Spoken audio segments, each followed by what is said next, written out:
So today in this episode, I've spoken to Lindsay, and Lindsay and I get into second lockdown, businesses in lockdown, and Lindsay is a business coach, and we talk a lot about focusing on what you can control, and that went down many tangents, from everything from working from home, children, anxiety, where our anxiety comes from, how we can control it, and also why you're kind of damned if you do and damned if you don't.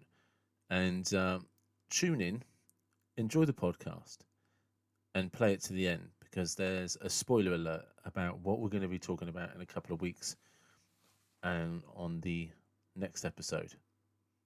And it will be of great interest to a lot of you.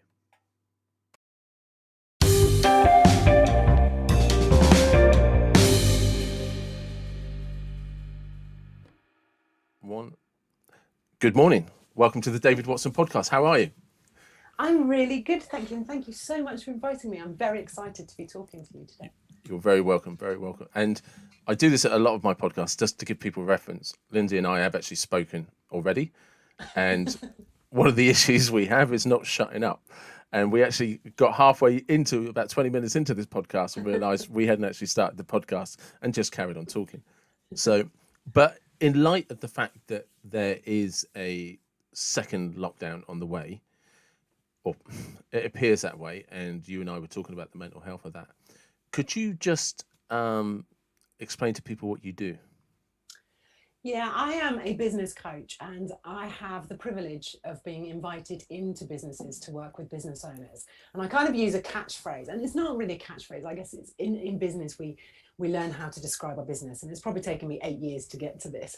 But I'm on a mission, and I'm on a mission to inspire, to elevate, and to guide female entrepreneurs to fulfill their greatest potential without sacrificing their evenings, their weekends, their relationships, and their health. And that's really, really important to me.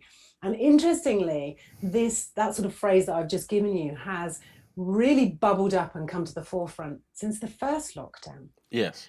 And it became even more important to me that I worked with women and enabled them to be all that they can be without anxiety and without worry and without fear. And I think women are really, particularly women, are really good at, not dreaming their biggest dream. So they never fulfill it because they don't give themselves permission to dream it. And I want to work with women to really tease that bigger dream out so we can work out how to get there.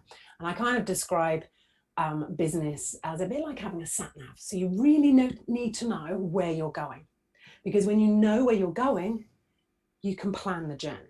And the beautiful thing about sat-nav is if something gets in your way or there is a challenge or an obstacle, it helps you find the way around, over, underneath, or whichever way you need to go. But it's really important we have that really, really strong vision.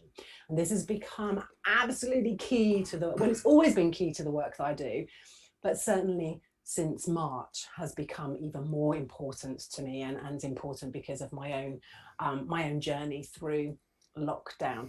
So yeah, I'm a business coach. Predominantly I work with women, but I do also work with men. Love working with men as well. It makes me actually a better coach, I always say, because women and men work differently. So actually, that was going to be my first question.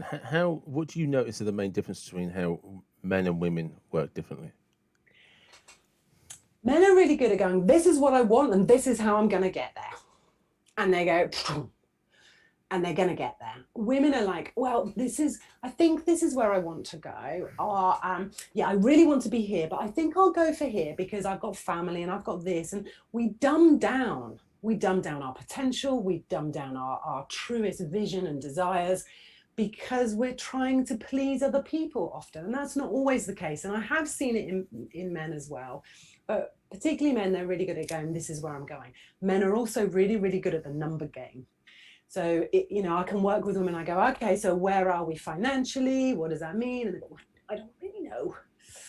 Men, I worked with an amazing guy a couple of years ago, and his business partnership had come to a mutual end, after 14 years, and he was going off. So he was working with me so we could get really clear on him being the business owner and doing that on his own.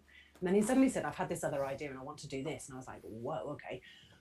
So what about the financial? He said, I've done the numbers. And he'd done the numbers. He knew what he needed to do, what he needed to achieve, where he needed to be to make this next element. And men are really good at that. It's almost like you decide what you want and you believe it to be your divine right, which is what it should be. Yeah. And I want to take that and give that knowledge, that confidence to women. But equally, I think women are really good at I think in some ways we're better at being okay with the journey, where men are like, almost, that's where I'm going and that's it.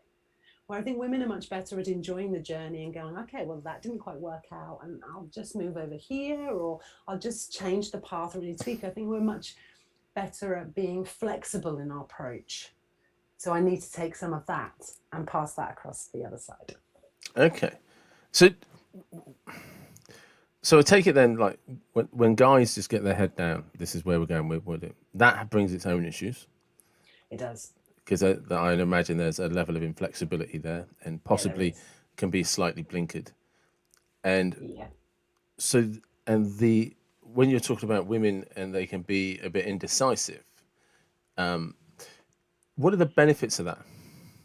I don't think women are indecisive. I think what they're really good at is this dumbing down. And it's a phrase I don't like using because it's probably not an appropriate phrase, but it's the only way I can describe it. So we don't allow our full potential to be reached because we keep pushing it down because, we're not supposed to be successful, or we don't have any right to do that, or we're not worthy to do that. Where men know it's their right to be successful. It is their right to be financially wealthy. It's their right to be prosperous. And they become really focused. It's easier for them to become focused on that. So they've already got this clarity, where women are dumbing down where they want to be, so they lack the clarity. So then it becomes this isn't quite working, or that's not quite working. So for me, it's about getting women to be really clear on what their truest desires are, so that we can then plan on how to get there. And women are much better then at being a little bit flexible. They're more open to asking for help, to being on that learning journey. And the learning journey is something amazing. I always say there are no failures. You cannot fail. There are no wrong decisions. There's just awesome learning opportunities, where I think men find that really much harder to deal with. Yeah, men, and we are generalizing here. No, but you say that, and my therapist Caroline, and she will tell you, right? And I, I coach you. You and I have had discussions. I'm very insightful. I'm very sympathetic. I'm very good. But when it comes to me, I'm black and white. No, it's either working or it's not working. It's not. Do you know what I mean? But if you were talking to me, I will open up a whole treasure chest of, well, what are your options? What are your reasons? Have you thought about this? Maybe you were having a bad day. Well, okay, you can learn from that. We can stretch that. How can we use this experience? How can you relate that experience to something else you've seen? But when I'm in that moment, I'm a walking contradiction. Yeah. I succeeded or I didn't. Well, you were shit at that, weren't you, Watson? Yeah, and I think that's it's hard. And let's be honest, and again, I am generalizing, but men have been the breadwinners. They're the ones that are going to solve the problems. They're the ones that we've created these stereotypes. And I know I'd like to think I'm talking about stereotypes from way back when.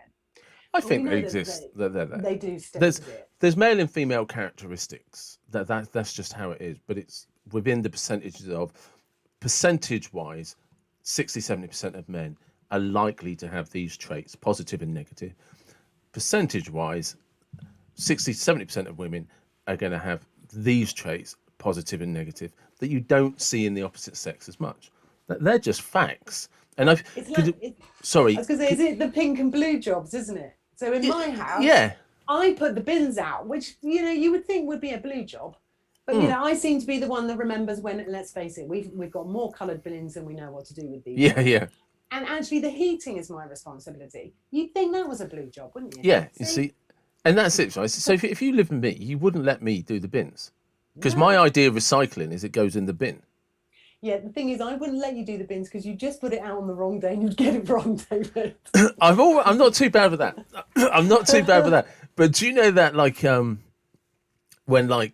because with recycling and stuff like that, I just look at recycling and I just see rubbish. Yeah, I know. So you wouldn't let me, but you'd let me do the laundry and the ironing. I will out iron any of you. My husband does all the ironing. I Yeah. don't do anything. Just so I mean, you know. That goes back, actually, that's quite interesting, isn't it? So that's about, this is what business is about. It's about looking at what you're really good at Yeah. and developing that and growing that and you focusing on that. And then it's looking in your business and going, okay, I'm really rubbish at this, or I don't enjoy this, and bringing in help and support to do those bits, because that enables you to grow your business far faster when you're focusing on what you're good at. And my husband's good at ironing. Yeah. And that is, it's just one of those weird things, you know. Yeah, But it is. It's focusing on what you're good at. yeah, absolutely. So with this imminent second lockdown, Yes. there are going to be lots of people, men and female, who are in the middle of business, and the sort of tagline that you and I were talking about before we started was focusing on what you can control. I think this is absolutely key. And again, for some, this time could be the nail in the coffin. I mean, let's be really honest, there are going to be businesses out there that are not going to survive a second lockdown. However, I would like to think that we're better prepared. I mean, from Saturday night, I don't know if anyone else was, watching the news, hoping desperately that you'd know by 4 or by 5 or by Yeah. 6. Yeah. Well, 10 to 7 will do. We were desperately waiting. And within sort of an hour or so, I was seeing some business owners that I've had the privilege of working with during lockdown who couldn't work during the first one and had to change the way they did business, and lots of others. And I was getting these really lovely, positive emails going, I'm not going to be able to open my doors. These are the things that I've been doing online. This is how I can help you. Some really positive stuff. And I think this time we are much better equipped for the lockdown, because we've been there before. Let's face it, we've been there, done that, and predominantly we've come out the other side. So I think we're going to be much better. Businesses will be and are much better equipped for this second time. But we've got to be honest that this will be the end for some. Yeah, definitely. I'm not going to sit here and guess which ones it is, because I don't think we can, because I think it goes back to who is the business owner, how they focus on the positives, or how they use the business to move forward, whether they've got the funds to move forward. There's going to be so many things, and I don't think we can second guess who's going to be on the other side. No, I think there's things that can help. I mean, ironically, one of my clients is a guy called Carlton at Brunton Media, and he does it's digital media. Do you know Carlton? Yeah, I do. Digital media, and he's just doing loads of YouTube stuff now about how you can develop content for online, and for people that used to rely on a footfall. So if people just come through the door, it's adapting and changing, and the way, cause it's going to be hard. It's for some people, it's concerning at the moment when they're talking about suicide rates are higher than COVID deaths. And just a personal opinion, I think we're looking at the wrong problem then, is that whenever there's a disaster, something always thrives at the expense of something else. Yeah. And financially, when you look at recessions, depressions and stuff like that, something else always comes out. Now, interestingly, when the pubs started to nosedive, microbreweries started to increase. Do you know what I mean? People start to specialize. And I think it's people, and it's hard. If you're waking up tomorrow knowing that you're going to lose your business, you have my absolute sympathies, 100%. Yeah, absolutely. But if you can try and find a light in the darkness, please know you have a skill set, and an opportunity will arise again where you can specialize or go something or do something. It's not the end. It's just a shit time. Yeah, and there was I remember at the beginning of the first lockdown version 1. Yeah. I remember saying, we're all in this together, and I was hearing it all. And then I read this amazing thing, and I'm not going to get it right, but the crux of it is, we're not all in the same boat. We're in the same storm. I've seen that. That was brilliant. That was like an epiphany moment. It was a real turning point for me. And I thought, yeah, that is absolutely it, because everybody's circumstances are different. You could even take 2 people with virtually the same businesses, the same family life and everything. They're going to deal with it differently, because we're all individual. And, that for me was a real turning point to go, okay, hang on, I need to be careful what I'm saying here, because we are only in the same storm and not the same boat. And I think, that will be exactly the same as we go forward. And like I say, I think we are better prepared in our own individual boats. Yeah. We are better prepared, and we'll be able to more easily move through it and out the other side. But of course, for many, it will be the camel that broke, or The straw that broke the camel's back. That's the one. But and that's the sad thing. And well, I was going to say, actually, thinking about lockdown, and I saw quite a bit coming out over the weekend. And for me, it's about, I really want people to remember. Okay, actually, that's quite emotional when that's coming up. I want us to not judge others. Yeah. And I don't want, let's stop. And to give you an example, I remember back in the summer, there was everyone on the beach. My mum is in her 70s. She was really amazing at isolating when she needed to, and then coming out really slowly and doing her online shopping. That was a bit traumatic to start with. Yeah. And then one day her phoning me and going, everyone's on the beach. Look at them all on the beach. And I was like, Mum, are you on the beach? No. I said, then it doesn't matter. No. But they're all on the beach. I said, Mum, you're not on the beach. You're looking after yourself and you're doing what you need to do. Don't worry about it. And I think that I don't want us to start judging. It was like, everyone protesting for Black Lives Matters. I was like, people are doing what they feel they need to do, and we should never judge anyone for doing what they feel they need to do. I really would, I'm holding on to that. We will continue to be kind, and we will continue to look after our neighbours and our communities, but we will not judge others. Because I don't think that's helpful anyway. No, but I think it's important to note, and I'm not trying to bash the media, and I'm going to choose. No, because I'll go on a rant, and and I'll start off with polite swearing, and then it will just descend into chaos. It's just like the guy's got some anger management problems. Yeah, let's keep it down. Yeah, so I'm going to use an analogy, right? Is if you remember back in the the 70s, 80s, and 90s, your news feed came at 9 o'clock and 10 o'clock. That was it. News at 9, news at 10. You had an evening news show that 10 minutes of which was prepping you for what they might be talking about in the at 9 or 10, and you had a lunchtime show. Apart from that, you had about 17, 18 papers, daily and weekly. So headlines were what got you to buy your paper. Now, to a certain degree, newspapers, it was a bit tribal. If you bought one, you probably didn't buy the other. And it was just like football teams, sports teams, political, whatever way, right? That's kind of how it was. Yeah. But if somebody got the scoop, their job was to put the headline on to get you to buy the extra paper, right? You weren't going to give up whatever you normally bought, whether it was, regardless of what it was. But the headline would sucker you in, and you'd buy that headline, hoping that it was as exciting as it turned out. But actually, it'd be 1,000-word spread on, and you're like, oh, the headline was so much better.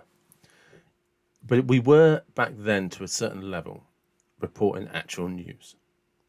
And we are now in this place where the only way we can get our information is via Facebook, where somebody's ranting about their opinion.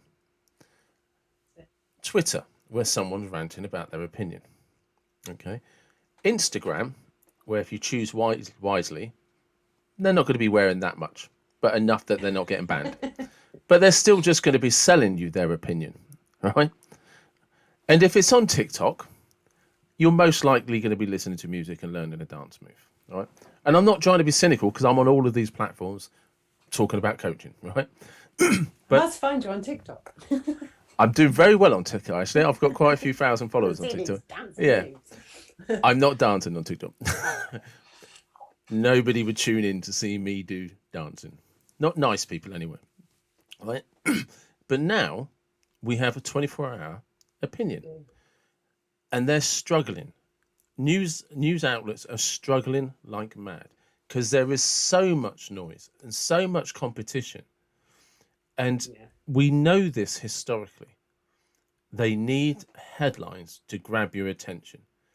And they have to find the guests that are the most polarizing, who are going to cause the most upset, the most offense, and be the most dramatic and say the silliest, ridiculous things because they need you to be outraged because that's how they're going to grab your attention. And we know as a business model, it's collapsing, but it's actually collapsing because clickbait is the term that's used. They just want you to click on it. They just want you to tune in. They just want you. They're not interested in the integrity of what they're providing. Don't you think we're a bit responsible for that? No, 100%. No, it's entirely our own fault because we could all switch off. And I do agree with you. I think the media, But have you seen the documentary on Netflix called? I was about to quote a documentary and it just went out of my head. The Social Network one. No, I haven't. Okay. I probably should, but right. Due to the fact I've got small children, but it talks about, if I remember, well, all of these people have worked in some form of social media, and one of them was one of the key people in Facebook. And they talk about how they literally studied human nature and how algorithms work. And it's a fascinating documentary, but it's not anything we didn't already know. And there are parts of our brain, and you and I have talked about this in a previous conversation, where you can switch it on and off. You're either addicted to things or you're not. Yeah. And they are pulling those strings. And when you don't react to something or you ignore something, the algorithm will find something that you once did react to, because their job is to sell you advertising space. Yeah. BBC, Sky News, their job is to have your attention. And they start going down this road of what once caused outrage. We'll repeat that. But we then become immune to it. We get used to it. We're not as outraged. And then now, the trouble is now, like with COVID, I mean, I think it was about 6 weeks ago, they stopped talking about COVID deaths and they're now referring to it as COVID cases. But the imagery in our head is those 4,000 cases of 4,000 dying people. I think it's about choice, isn't it? It's about choosing what you consume. And back, way back in lockdown 1, I decided to reduce the amount of news that I was consuming. And I was only interested in the good stuff. So to start with, I would only watch any videos on Facebook if it was amazing Italians singing on their balcony. Yeah. I wanted all the positive stuff. And absolutely. I just wonder whether this is the time for the media to go, do you know what? Why don't we just try something different? And why don't we only give the positive stuff, the good stuff, the stuff that will make people feel good? Why they keep, we keep buying it, we keep consuming it, so they keep giving it to us. But it feels like maybe this is the time. And I must admit, as a journalist, it must be a nightmare right now, because you must go into work and think, COVID again. There is, we're not even giving them anything else. No, but we're not even taking responsibility and giving them something else. But we are by nature addicted to negativity and danger, because it's how we learn to survive via the limbic part of our brain, isn't it? I guess so. I must admit, since having kids, I know, because I was always a massive horror fan. Yeah. Love a good horror film that it's going to scare me. But it's incredibly stimulating. You stop watching when you haven't got kids. You stop watching when and I think there is, and I don't think it's just kids. I think there can be other catalysts that make you go, okay, I'm going to look at things differently.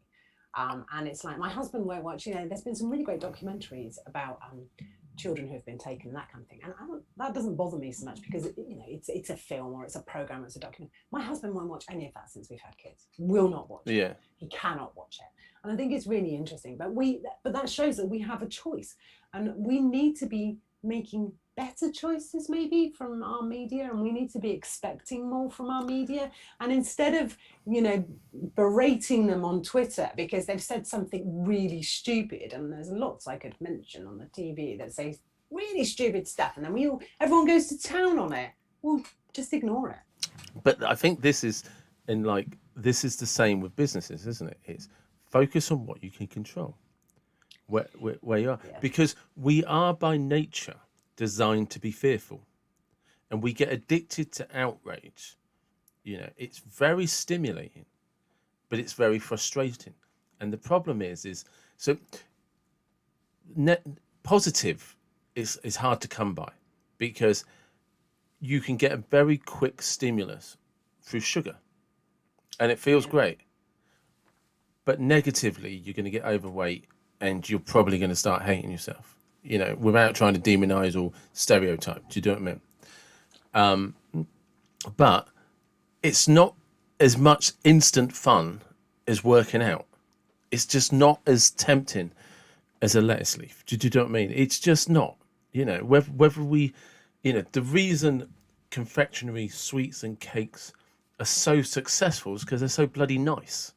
Do you think that we are on a turning point? Because I remember, so I started my business 8 years ago, and it was a very different business from what I've got today. But I was quite masculine. I was like, push. The more hours I do, the more money I earn. I just got to keep pushing. And I expected people to work with me. And it was, I was working every hour, because if I was working every hour, I was so busy and I was really successful, and I was just pushing at it.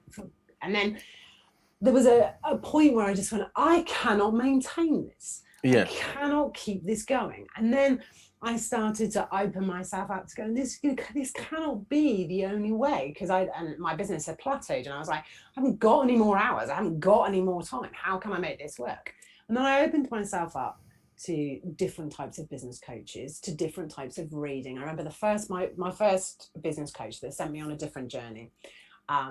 She gifted me The Big Leap by Gay Hendricks. Yes. Yeah, I know that book.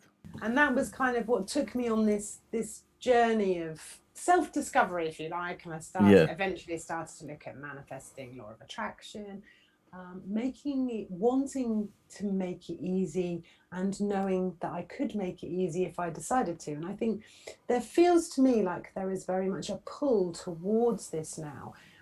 Certainly with the business coaching world that I sort of stay connected to, that we don't believe that it has to be difficult. We believe it can be as easy as we want to make it.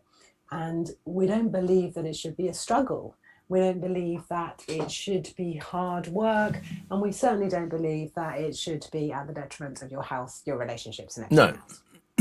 And I think there is a pull towards this. And I guess that was my question.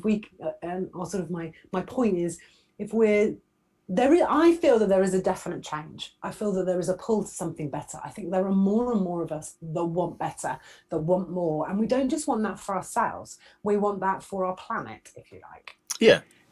So maybe there is a change coming. And it's a bit like we've had enough of the media. We've had enough of them just, churning out the same stuff. But I don't think we should judge them either. One, that's what they're paid to do. But equally, there must be journalists out there going, can we not just do something different? Can we not do something? There's a lady out there called Anna Breeze, who is an ex-BBC and ITV journalist, and she talks about the fact that journalists approach her all the time, saying that they actually object to a lot of what they have to do, but they're told, do it or you'll be fired. And there is a guy, he was on the Joe Rogan podcast, I haven't listened to it yet, and he was part of an online journalism thing, and he refused to make some comments about Joe Biden. Sorry, he was told to make some comments about Trump, I think it was, but ignore the whole laptop thing about Joe Biden. And he's like, but this is a really big deal. And there's just like, so he resigned. He publicly resigned.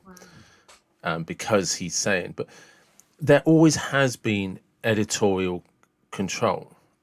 It's just, so I have a theory about this, and Ooh. Right, and I love a good theory. So, and I wrote about this in an online training program, and if you remember your parents and your grandparents, they lived through the most horrific things, right? And about 250 years ago, child mortality rates was like, I think 3 out of every 5 children died or something. Right? It was horrific. So people were actually grateful for what they had. Do you know what I mean? So your grandparents, your parents, if you had food on the table and a roof over your head, you considered yourself fortunate. You actually considered yourself rich in many respects. This is the point, and this is that thing like you were talking about, law of attraction and gratitude. It's so misunderstood, because the point is, which is why they're saying I remember my nan, and I remember the stories of my nan. She came from Southern Ireland. Okay. They had like they were self sufficient. They had 16 acres. It was a farmhouse. Um, but there was like 18 children originally, and only 13 made it to adulthood. And my nan used to walk barefoot for about a mile and a half up to the water fountain to collect water every morning, and then take it back down. That was her childhood life. No running water, so you all collected buckets and empty buckets, walked all the way up. No shoes because they were too poor to have shoes, right? So anything my nan had in her life, she was just grateful for it Yeah. because she'd had it so rough. And one of the things that I think we're struggling with now is we have it so easily. And if you think of it, is Maslow's hierarchy of needs, is it? The pyramid? Is it Yeah. Mas? Yeah. Is we, for a long time now, have had our three basic functions met. And it's supposed to be, the theory is that we then move into artistic creation and things like that. But that's not what people are doing. People are raging. People think the life is unfair. I mean, when I hear people complain about the West, I know you've never travelled anywhere. Because, do you know what I mean? I went surfing in Morocco and was shocked when a guy, one of our tour guides, so I was on this surfing trip, and it humbled me. It really humbled me. You know, one, I just didn't realise that Morocco was so poor. And once you get out of the cities, you've actually got people living in shelters made out of plastic bags because they're goat herders, and people fishing and holding up fish on the side of the road because that's how they make their living. They're literally that poor. Every day is a survival day. So we all rock up like you do, Westerners, and we finish surfing, come back, and there I am, because it's a bit uncomfortable when we're all doing it, everyone's doing it, is we're washing the sand off our feet, right? Putting our flip-flops on, it's like you're walking around with sand in your feet. It's horrible. And the tour guide, one of our surf guides comes up to us, who was from North Morocco, from the mountain region. He was a goat herder, I think, originally or something. And this guy had come over, and he interpreted, and he's just asking if you've got any spare water.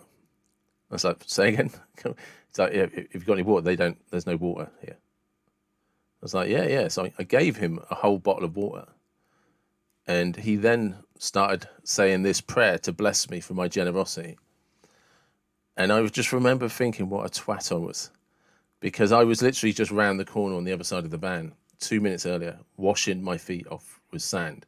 And there's a guy who gets his water from the generosity of anyone that will give it to him. Because turned out there was no running water for miles. So when we turned up with like half a ton or 500 litres of bottled water in its finest plastic, and this guy doesn't know what fresh water is, except for when people like me give him a bottle. And his reaction to me giving him a litre bottle, unopened litre bottle of water, was to bless me for my generosity. And I just used the open bottle to wash sand off my feet. Do you think, so as an adult using social media, I can see through it? Yes. But I have a son who has turned 9 last week and a daughter who will be 11 this month. And they see social media very differently. And I have this, it's so interesting, the journey that I have come on and where I have come to. And I'm really conscious of wording that I use, because I don't want to put any of my money blocks onto my daughter or to my son, and very conscious of the wording I use, so I don't put any of my shit on any of them. And then I watch them with social media and I just think, I can only do so much, because they see the world differently. Even at that age, they see the world differently. They watch families on YouTube who do all these stupid challenges, like they could only buy green stuff in the supermarket that day, or dad's going to say yes to everything they ask for that day. And I just think, this is not, because then they say, can you just say yes for the day? That's not normal life. They're doing for But a was that purpose. any different than when we watched the Crosbys as kids? When we watched, Crosbys, trying to think, different strokes, um, Dallas, do you know what I mean? Dynasty. I No, mean, I do you know don't what I think mean? it is. No, I don't think it is the same because when I was young, I mean, I remember getting our first telly. So yeah, so do Um, I. Yeah. and those, what did we start with? Two channels or something? No, do you One. know? It's funny because I was talking about this the other day to somebody saying, "Do you remember when the average house had outside toilets only?" But I mean, this is it, isn't it? Our lives were even though I had an inside toilet, I did count myself quite But fortunate. you remember you know what I'm talking about though, don't you? Yeah, I do. You know, And because the coal bunker, and I yeah, remember when coal was scarce, and I remember when power cuts were a regular thing, and I remember going to Southampton and being in Debenhams, I think, and there was a bomb scare and we had to right. leave. Well, I remember that kind of you just stuff. said something very interesting because everyone thinks it's really nice and posh because I have this office and I often work from home. And there's my coffee machine and all of Nice. that. It's tiny. It's tiny. What do you think my office is? I don't know. Maybe who knows? The old coal bunker. Oh wow, that's awesome. Just, but when you empty, did you remember? Because they were sheds, weren't they? And you just used to They chuck were. coal. Yeah, you chuck coal into Yeah. it. Yeah, and they were just these big sheds on the sides of houses, big brick sheds. But And yeah, we saw life differently. We didn't have this because I don't remember watching that much TV as a child. I was it wasn't out. on. It wasn't on. No. And well, it wasn't on during the day, was it? There was just that No. woman playing the harp or something, or Yeah. whatever she was pretending to do. But we were out. But then that leads us, almost to that. Well, why aren't our children out? Well, our children aren't out in the same way that they were because we have projected these, or we have had projected onto us fears about the safety of our children. So we hold them close, which means we've projected those fears onto them. So when I was a kid, we were allowed out. I remember my mum going to work and saying, you can go out, but you can't go in the river swimming until I am back from work. She used to get back about 1:30. Now, yeah, to be fair, we were in the water the minute we were by the river. We didn't wait till No. 1:30. But, I was as likely to get a clip around the ear from my mum as somebody else's mum. And, there were no telephones, there was only the house phone, there was no mobiles. And I could have done something, by the time I'd walked back down to my house, she would know. We She were, would know because the drums were going. but we just had a different life and in some ways an easier life. And funny enough, I was talking about that to my mum, and my mum was saying, she looks at me as a mum and goes, it's so much harder. Yeah, in so many respects, it's so much easier because my mum didn't have a washing machine when she, no. first got married. She didn't have a tumble dryer, and certainly didn't get a shopping delivered like I do. All those things and it's maybe some of that's perception, but some things have got harder. But it does worry me what my children are seeing, what they believe to be true, and the life. And we have been a bit braver, and we are letting our kids play out. But does Although this? not after Thursday, obviously. Yes, yes. Not officially after Come back Thursday. in immediately. Yes. But the thing is, you said something there about your mum wouldn't know. Right. So when you went off playing, when you went off in the river, your mum wouldn't know. She did. So your mum, yeah, but your mum focused on what she could control. Yeah, and for her it was about going to work. But I think we also lived in, And in a village, and but nothing was done but without. but nothing was done anywhere. If you lived in the inner city, it wasn't bad. Do you know what I mean? It just wasn't. It was never as bad as we would like it to be. By we are the only reason. So I think I did a blog. I can't remember if I was talking about this or I did a video on this. But if you look at our brain, our operating system in our brain, it's about 2 million years old, right? Now, the only people that survived were the ones that were scared of what was outside the cave. Because if you weren't scared of what was outside the cave, you were eaten or killed. Another tribe would rape you, kill you, eat you. If they didn't, the lion, the tiger, the bear, whatever. We were not top of the food chain by any stretch of the imagination. But the only people that survived were the people who were not adventurous. Because there's two things that were very important. And this is why peer pressure is so difficult. Because peer pressure is an operating system that's designed 2 million years ago, that if you venture outside the wishes of your tribe, we're going to ostracize you and kick you out. Because otherwise you're going to endanger us. Because you might bring the attention to a stronger tribe. You might bring in the wolf. You might bring in the tiger. You're going to be a danger to us. So the only people who could venture outside of that scope were the dominant males and the dominant females, the adults. But if you weren't the adult that could slay the tiger or protect the tribe from the tiger, or when the next tribe came in, when they tried to take you, because we lived in small family pods, when they tried to come and take you, if you weren't the dominant adult male who could slay their dominant adult male, all of your women were now owned by another tribe. Okay, so they're just commodities. All of the males would have most likely been killed or given the opportunity to run off and die and starve. Right? So genetically, it's in our DNA to be afraid of things we can't control. While you were speaking there, I was writing, but thank goodness that we are brave, and thank goodness that we have been braver. We are. Do you not think? I think people are brave. People are courageous. We can become brave and courageous. Oh, have you never seen a child jump from somewhere high without any fear? It's because they're dumb. No, but they're not. They have none of this. Lindsey, right? I promise you, right? If I put my mum on this podcast now, she will tell you how many times I was in and out of hospital. I have had stitches, broken bones, you name it. It was so bad that the nurses knew who I was when I was a kid. Right? And I promise you, it's not because of my high level of intellect. But I think the children are born. Okay, this might take us on to a whole nother pod, but children are born without prejudice. They are, yeah, no, that's all true. Any of that, and I think and then we put on to them. Yes, that what is 100% true, because that old operating system that's still in place, that was designed to keep us alive. The people who survived were the ones that were afraid. So they're going to teach their children how they survived. Your children are being taught a model of how you survived and how you're navigating through life. I'm dying to say but but I want to know.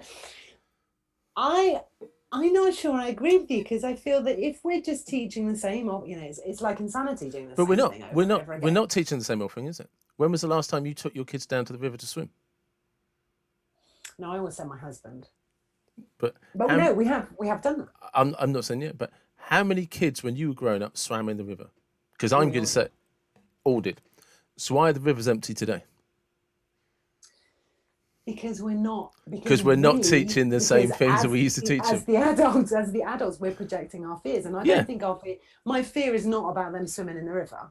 My son, perhaps not. My daughter would just swim off, but But actually, most of us that were in the river, some couldn't swim anyway. You just survived. So, I was just going to say, I think there's something around the world has changed. My mum went to work. So 100%. Worked away. My mum went to work.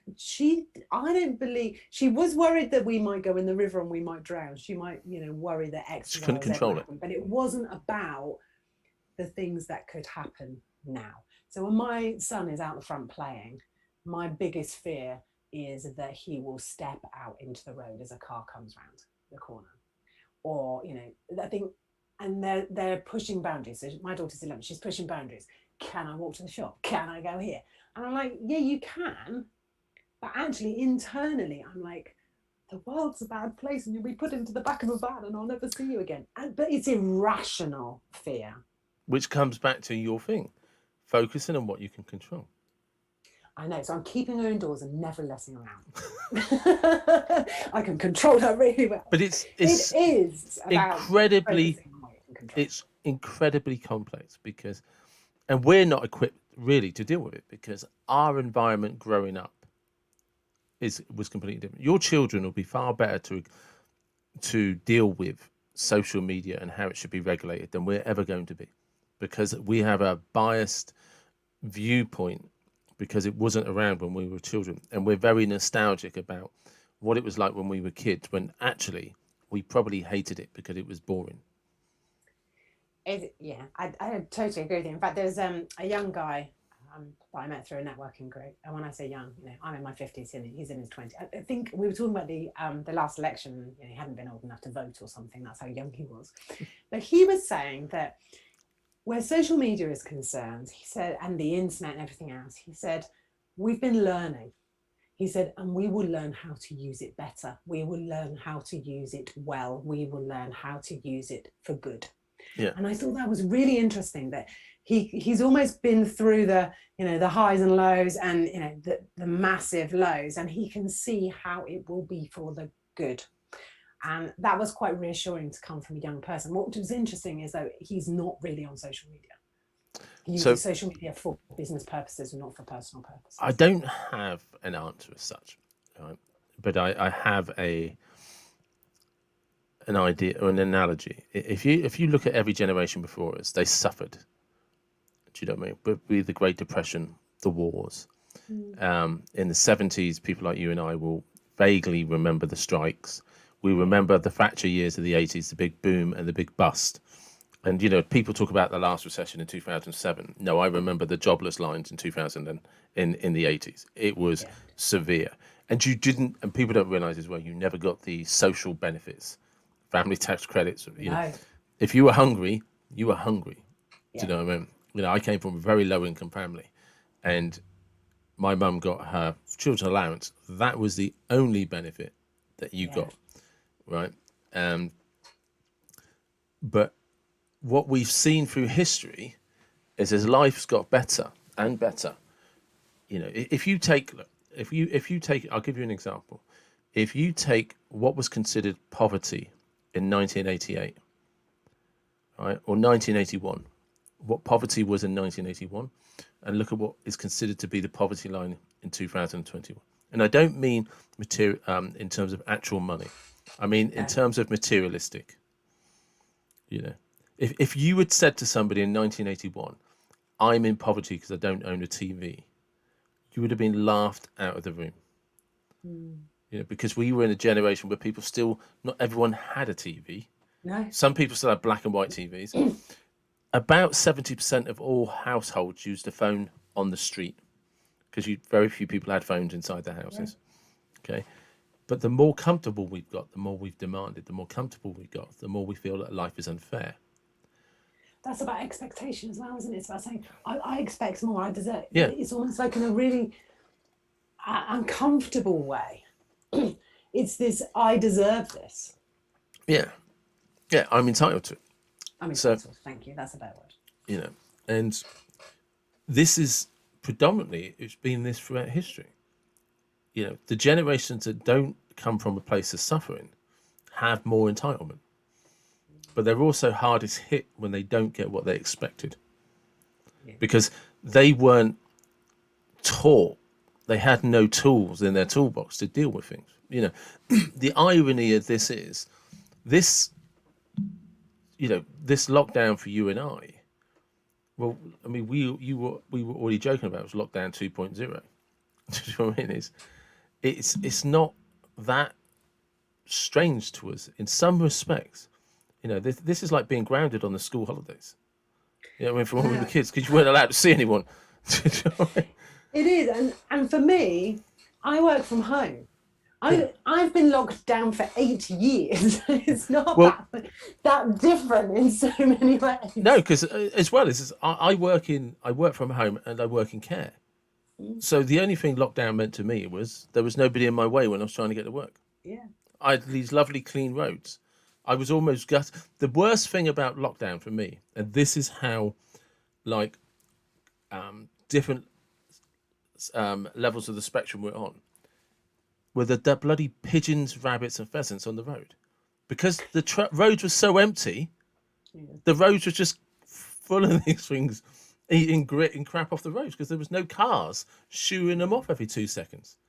So you're driving along, and you would go down the country road like a main road, like the A346. I'd be on my way to Devizes or something, and there'd be a flock of pigeons on the bloody road. Get out of the way. Well, yeah, do you know what I mean? That's never happened to me in my life because people always are driving up and down that road. I saw foxes, badgers, everything. It's funny, isn't it? As we look back, I remember. But I never saw a car. Well, it's just because in that first part of lockdown, I remember everyone getting really excited because there were more stars, and because there were less planes, and there was less pollution, and people were taking photos because they could see landmarks that they'd never been able to see for years, and we all kind of relished that at the beginning. We got excited about that, and I think we got drained as time went on, and we forgot to look for the good. And that goes back to look, focus on what you can control on, can take control of, because when you're focusing on what you have no control over, you're powerless. You are absolutely, and you've given away your power. Yeah, but I don't think giving away your power. I don't think people understand exactly what that means. When you get outraged on social media, something that you could scroll through, somebody you can unfollow, but you're outraged. And they've sat at home, said something you don't like, an opinion you don't like, whatever it is, right? And they don't even know you exist, right? And you are outraged. So outraged you make a comment. So outraged you put an angry face. So outraged you turn to your partner and tell them how outraged you are. That's what made you powerless. It had nothing to do with that individual. Yeah, and that's quite interesting about social media, actually. I think we focus on we focus on an individual. It's this whole trolling, and I was thinking again, going back to the media and how we blame the media for celebrities and like thinking about Caroline Flack and terrible things that happened. But we've given the media that power. We've created that power. I disagree. Do you? Because you can switch off. You can, but that's what I mean. People aren't, so that's why are people not doing it? Yeah, well, I think and I was saying earlier, I think there is a change. I think we are expecting more, and we are expecting better, and I am expecting better journalism and better media coverage. And the more of us that say, no, we want better, we want more, then that is the change. We can be the change. I agree. I agree 100%. Right, that we are completely the control of our own destiny. I could believe that completely, and I don't mean that it means everybody can be a millionaire, billionaire, business owner. I don't mean that, but I do believe everybody, if they wanted to, could put in the hours and do it. But you and I can switch off anything we don't want to do. So look, here's a real live example, right? The people aren't going to realize this because it's going to be edited out. But halfway through this podcast, my internet went down. Right, I've no idea what happened. Right, it's the screen froze, and suddenly Lindsey is just like, oh, and I'm like, that's a bit strange, which does happen on these Zoom podcasts all the time. But then I realised the internet had gone down, so I switched my phone back on. By the luxury of 4G, I was able to send you an email saying my internet's gone down, trying to fix it now, and you were like, yeah, no worries. And there was about 5 minutes where it was a complete blackout. I managed to get the internet back up. I think it was just somebody pulled a cable out by mistake. But, right, at that moment, I took responsibility for what I could control. I sent a message to you. I went and looked at the internet, right, and then came back in here. It all came back up, and you and I carried on as though nothing had happened. Mm-hmm. We worried about what we could control. You weren't flapping in your office like, what a dickhead. Why is this happening? Why is that happening? No. Just, okay, we'll see what happens. Now, the worst case scenario would have been, I have a serious problem with my internet beyond my control. Can we reschedule and do this again? And that's what's really clever, isn't it? And having worked with the business, this year I've been working with Lenka Latonska, and she says, when you're worrying about something, go to the worst case scenario. Yeah. Go to the very, very worst case scenario. Because once you've gone there and gone out like that, worst case scenario, we have to reschedule. That's not the end of the world. I always say I'm not a brain surgeon. No one's going to die. No. If I cock up, no one's going to die. And that's the point. Most of us, 99.9% of people, and not in a position when if you do something wrong, it's a life-threatening event. It's not how we live. You know, I'm not a brain surgeon. You're not a brain surgeon. You know, We're fine. you know, we're not.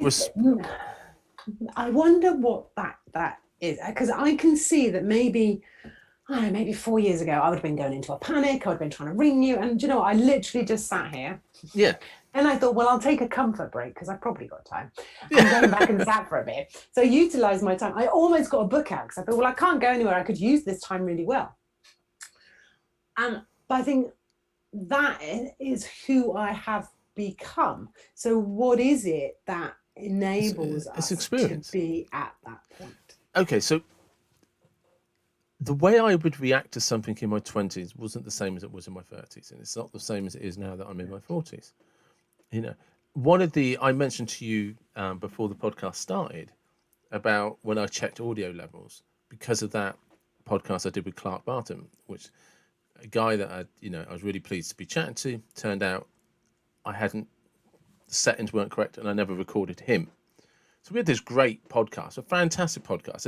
At that moment in time, I was convinced this is the best podcast I've ever done because he was just brilliant, and I didn't record it. And then I had to message him and say, yeah, I haven't recorded it. And he said to me, when it was finished, we had some really good sound bites there. We had a conversation about the new product he was launching. That's what it's about. And he was so pleased with it. And this isn't just anybody. This is a guy who's he was a fitness model. Still is. He's 57 and still does it. You know what I mean? But he was a big player in the 80s and the 90s. I recognised him from old magazine covers, just like, Jesus Christ, that's this. And I had to but immediately I was just like, okay, there's nothing I can do about it. I've always been lucky like that. I remember, I'll give you a true life story as well. Many years ago, me and my brother used to work together as tree surgeons. And we were working on this tree. It was incredibly big. It was like 100-footer, and we had to dismantle it. And this guy kind of had his own private, arboretum, his own private collection of trees. And this one, it just had to come down. It wasn't safe and stuff like that. And tree surgeons will know this, but sometimes when trees grow, they grow twisted. And you can't always tell. Often there's signs, but not always. So when you're cutting a tree, you're aware that it might turn, it might twist. Or actually what it actually does is it's grown twisted, and when you cut into the fibres, it straightens itself up. So my brother's high up in this thing, and he's cutting down a section of this tree. It was like, like I had a 20-foot circumference thing and like 3 big members going up. And he can't hear me because he's got his chainsaw helmet and earphones on. I'm 100 yards away anyway, trying to help pull this tree in the right direction. And I can see it's starting to twist, and my brother can't. And I can't alert him to that. And when that part of the limb, which was probably about 70-foot kind of stalk thing going up, actually finally decided to twist, it went 90 degrees in the opposite direction. My brother was absolutely fine, but it happened to land straight in the fork of one of his prized trees and split it straight in half to the ground. Okay. Yeah. And my brother was lucky to be okay. Yeah. And my brother was like, Jesus, what the hell are we going to do? Let's go knock on the door and tell him. And that's exactly what I did. Yeah, ever so sorry. This has happened. Can't be undone. I've always been lucky like that. I've always just been calm and good like that. So is it genetics? Is it something I could train somebody to do? I would like to think I can, but you have to have a willingness to do it. I find it much, much easier in business than I do as a mother. Oh. I feel I have far greater control in my business than I do out of my business as a mother. So what happens? I have no children, so I have a nephew and a niece that I'm very fond of, but I think it's because you have no control as a mother. I think I'm trying to control something that is not controllable. So therefore, instead of relaxing into what I do have control of and making it work, I go into this mode where I have to control everything. What is it you're trying to protect them from? I don't think I necessarily want to protect them. I'd like them to pick up after themselves. I'd like them to be polite. I'd like them, I guess what I'm trying to do is mold them into perfect children. And my children are not perfect. They're sparky. They have great sense of humour, at times inappropriately. They have, they're... Farting ninja being the one. Farting ninjas, yeah, everyone should have one. It's going to be the future. I'm telling everyone now, get a farting ninja. It'll so available on Amazon, apparently. Yeah, they are. You have to get one, and they have different ones as well. So please feel free to go and look. I don't know if I'm necessarily articulating that very well. I know that when I'm in my business and when I'm in my office, I don't answer to anyone else. It's just me. I get to do amazing stuff. I can change my mind. I can do everything else. When you're doing that with children who are becoming who they are going to be, there are some things you just have to let go of, and you have to let them be who they're going to be. And actually, over time, does it really matter? I mean, my daughter's bedroom, for instance, is nice and tidy, as is my son's. So what can I, can't really complain about anything, can I? What is different things? So, are you able to give an example of where you wish you didn't try to control? No, I don't think I am. So I must be doing it every day. These children will be good. I'm not good with bad behaviour. I'm not good with rudeness at all. And that drives me insane. But is that not a standard that every parent should have? Well, I'd like to think so. Maybe they do. Well, what's quite interesting as well in our house is my husband and I were brought up quite differently. So he's one of 4. I'm one of 2. My dad was overseas pretty much all the time. So we had, my mum was the boss in the house. Oh, history repeating itself. Mum was boss in the house. I want to be boss in the house. And we had to we wanted to, I guess, be good children to make my mum's life a little bit easier because she was on her own and she was doing it on her own. That's not to say that we did by any stretch of the imagination. I certainly was probably the bitch from hell. So it didn't make my mum's life very easy. But also interestingly, probably not for this podcast, as I look back, but I held everything down. So we couldn't have any problems because I didn't want my mum to have those problems. Do you think that reflects onto your children? Well, I don't know if that reflects onto my children now, because I'm quite different now. It took me a long time to get here, but I'm quite different now. But I think what I can see is how, if my mum said we needed to do X, Y, and Z, we did it. Yeah. Do you know what, David? I think it's just children are different. My husband tells me this all the time. And now I'm saying it out loud. I think he might be right, which is very, very infuriating. We won't tell him that you've said that. Please don't tell him I said that. He's not going to listen to this podcast. He has to listen to you every day. The last thing he's going to do is tune in to listen to somebody talking to his wife. I think it's more about kids are more laid back. They are they mature so quickly. And I think that is more challenging, where I'm kind of, and I never had, I didn't change a nappy till I was 42. I didn't have anything to do with babies until I was 42. And my husband said, I've got to go now. It's the end of visiting time. And I went, don't leave me with that fucking thing. I don't know what to do with her. And that, that's not far off exactly what I said. I don't know what to do with her. Don't you fucking leave me now. As you can see, Lindsay's not scarred by this anyway. I wasn't scarred of anything. But I think, and then every time as a mother, you just think you've nailed it, and they change. They start with it's just now they're rolling over. Now they're eating. Now they've got food everywhere, and they're not good with mess anyway. So yeah, it has been a challenging journey, shall we say? But I think it's different, and life is different for them, and I think, and I'm going to bring it back to this, we seek perfection in a world where you can only focus on what you can control. Absolutely. So I'm not going to worry about it anymore. Her kids are in so much trouble when she's finished here. She'll be, I've had an epiphany. It's going to work out fine. Every now and then I do have those moments where my kids absolutely love me, and it was Halloween. So my son's birthday is on the 30th. He is the devil child. And then obviously it's Halloween on the 31st. And we're not doing trick-or-treating or anything. So I said, do you know what? I said, there's a bowl of sweets on the table. Don't ask me, just eat them. Well, we can eat sweets all day. I went, yeah, just crack on. Yeah. Because what else can you do, kind of thing. And do you know what happened? They hardly ate any at all. It's crazy. It is, isn't it? It's absolutely crazy. Yeah, but it I is. am the mother. I knew that would happen, really.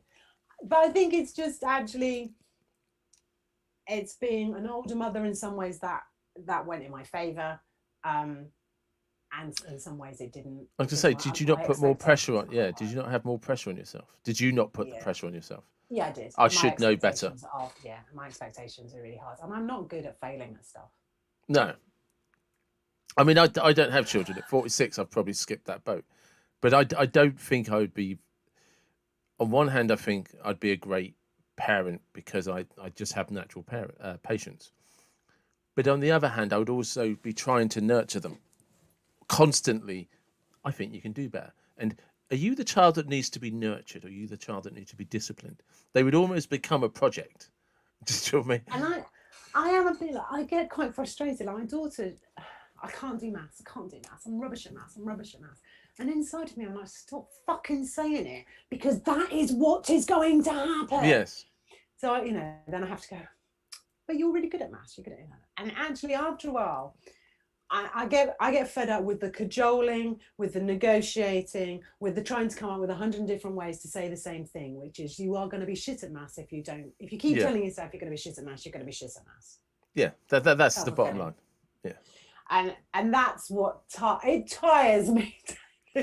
Having to come up with different ways of going. I really think you should put pants on today. Yeah, no. But That's it's not interesting, isn't it? Because exaggerate. we get caught in these kind of cycles where you'll be having that with. So I have that. I'm very close to my niece and nephew. Right? My sister was a single parent, so I'm very close to my niece and nephew.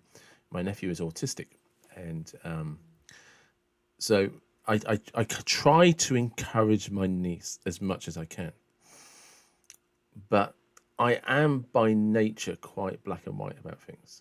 And it sounds strange because I can have very in-depth sympathetic conversations, but part of me is if you want something, you're just going to have to find a way to pull up your big boy pants, suck it up and get on with it. Stop bitching, get on with it, right? And that has come at the expense of some injuries, I will be honest, right?